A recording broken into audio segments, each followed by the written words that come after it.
فاتح خیبر۔ معاہدہ حدیبیہ کے بعد حضور نبی کریم صلی اللہ علیہ وسلم کو اس بات کا اطمینان ہو گیا کہ اب کچھ عرصے تک مشرکین مکہ کی جانب سے کسی قسم کا کوئی خطرہ لاحق نہیں ہوگا، تو آپ صلی اللہ علیہ وسلم نے اب مدینہ منورہ کے اطراف میں واقع ان سازشی قبائل کی جانب اپنی توجہ مرکوز فرمائی، جو آئے دن مدینہ منورہ کا سکون برباد کرنے اور مسلمانوں کو نقصان پہنچانے کے منصوبے بناتے رہتے ہیں۔ چنانچہ آپ صلی اللہ علیہ وسلم نے سب سے پہلے خیبر کا رخ کیا۔ خیبر شہر میں کئی بلند ٹیلے اور پہاڑ تھے اور یہ خالصتاً یہودی بستی تھی، اور ان یہودیوں نے خیبر میں بے شمار قلعے تعمیر کر رکھے تھے۔ خیبر مدینہ منورہ سے 80 میل کے فاصلے پر واقع تھا۔ آپ صلی اللہ علیہ وسلم مدینہ منورہ سے قریباً 1600 جانصار صحابہ کرام رضی اللہ عنہ کے ہمراہ روانہ ہوئے۔ حضرت علی المرتضیٰ رضی اللہ عنہ جو کہ اس وقت عشوب چشم کے مرض میں مبتلا تھے، وہ بھی لشکر میں آپ صلی اللہ علیہ وآلہ وسلم کے ہمراہ تھے۔ لشکر اسلام نے سب سے پہلے خیبر کے قلعہ نعم پر حملہ کیا۔ حضور نبی کریم صلی اللہ علیہ وسلم کے حکم پر حضرت محمد بن مسلمہ رضی اللہ عنہ کی قیادت میں لشکر اسلام کے ایک گروہ نے قلعہ نعم پر حملہ کیا۔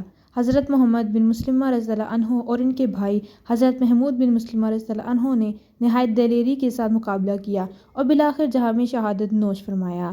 قلعہ نعم کے بعد لشکر اسلام نے اپنی پیش قدمی جاری رکھی، یہاں تک کہ قلعہ کموز کے علاوہ خیبر کے تمام قلعے فتح کر لیے۔ قلعہ کموز کا شمار خیبر کے سب سے مضبوط قلعوں میں ہوتا ہے اور اس قلعے میں یہودیوں کا سردار محرب تھا۔ حضور نبی کریم صلی اللہ علیہ وآلہ وسلم نے لشکر اسلام کو حکم دیا کہ وہ قلعہ کموز کا محاصرہ کر لیں۔ لشکر اسلام نے قلعہ کموز کا محاصرہ کرنے کے بعد اس پر کئی تابڑ توڑ حملے کیے، لیکن فتح نصیب نہ ہوئی اور انہیں یہودیوں کی جانب سے بھی سخت مزاحمت کا سامنا کرنا پڑا۔ حضور نبی کریم صلی اللہ علیہ وآلہ وسلم نے جب دیکھا کہ کئی روز کے محاصرے اور تابڑ توڑ حملوں کے باوجود قلعہ فتح نہیں ہو رہا، تو آپ صلی اللہ علیہ وآلہ وسلم نے اعلان کیا، کل میں علم اس شخص کو عطا کروں گا جس سے اللہ عز و جل اور اس کا رسول حضرت محمد صلی اللہ علیہ وآلہ وسلم محبت کرتے ہیں، اور وہ بھی اللہ عز و جل اور اس کے رسول حضرت محمد صلی اللہ علیہ وآلہ وسلم سے محبت کرتا ہے۔ اللہ عز و جل اس شخص کے ہاتھوں قلعہ فتح فرمائے گا۔ حضور نبی کریم صلی اللہ علیہ وآلہ وسلم کا فرمان سن کر تمام صحابہ کرام رضی اللہ عنہ کے دل میں یہ خواہش پیدا ہوئی کہ علم اسے عطا ہو۔ اگلے روز جمعہ تھا۔ آپ صلی اللہ علیہ وآلہ وسلم نے جمعہ کی نماز کی ادائیگی کے بعد دریافت کیا، علی اس وقت کہاں ہیں؟ حضرت علی المرتضیٰ رضی اللہ عنہ جو ابھی تک عشوب چشم کے مرض میں مبتلا تھے اور اسی وجہ سے جنگ میں عملی طور پر حصہ بھی نہ لے سکے تھے، انہیں بلایا گیا۔ آپ صلی اللہ علیہ وآلہ وسلم نے دریافت فرمایا، علی کیسے ہو؟ حضرت علی مرتضیٰ نے عرض کیا، یا رسول اللہ صلی اللہ علیہ وآلہ وسلم، آنکھیں دکھتی ہیں اور کچھ دکھائی نہیں دیتا۔ آپ صلی اللہ علیہ وآلہ وسلم نے فرمایا، علی میرے پاس آ جاؤ۔ حضرت علی المرتضیٰ آپ صلی اللہ علیہ وآلہ وسلم کے نزدیک آ گئے۔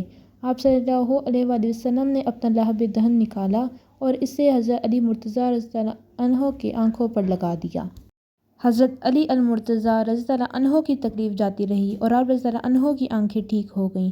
حضور نبی کریم صلی اللہ علیہ وآلہ وسلم نے جھنڈا آپ رضی اللہ عنہ کو عطا کرتے ہوئے آپ رضی اللہ عنہ کے حق میں دعائے خیر فرمائی۔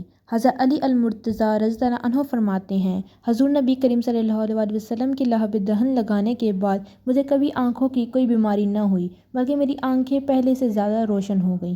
حضرت علی المرتضیٰ رضی اللہ عنہ لشکر اسلام کے ہمراہ قلعہ کموز کے دروازے پر پہنچے اور جھنڈا دروازے کے پاس گاڑ دیا۔ آپ رضی اللہ عنہ نے ایک مرتبہ پھر لوگوں کو اسلام کی دعوت دی، جسے انہوں نے قبول کرنے سے انکار کر دیا۔ اس دوران ایک یہودی نے قلعے کی چھت سے پوچھا، تم کون ہو؟ آپ رضی اللہ عنہ نے فرمایا، میں علی بن ابی طالب ہوں۔ اس یہودی نے جب آپ رضی اللہ عنہ کا نام سنا تو کانپ اٹھا اور کہنے لگا، تو رات کی قسم، یہ شخص قلعہ فتح کیے بغیر ہرگز نہیں جائے گا۔ حضرت علی المرتضیٰ رضی اللہ عنہ نے قلعہ کموز پر حملہ کیا تو یہودیوں کے سردار مرحب کا بھائی حارث کئی یہودیوں کے ہمراہ مقابلے کے لیے نکلا۔ آپ رضی اللہ عنہ نے ایک ہی وار میں اس کا کام تمام کر دیا اور لشکر اسلام نے باقی کے تمام یہودیوں کو جہنم واصل کر دیا۔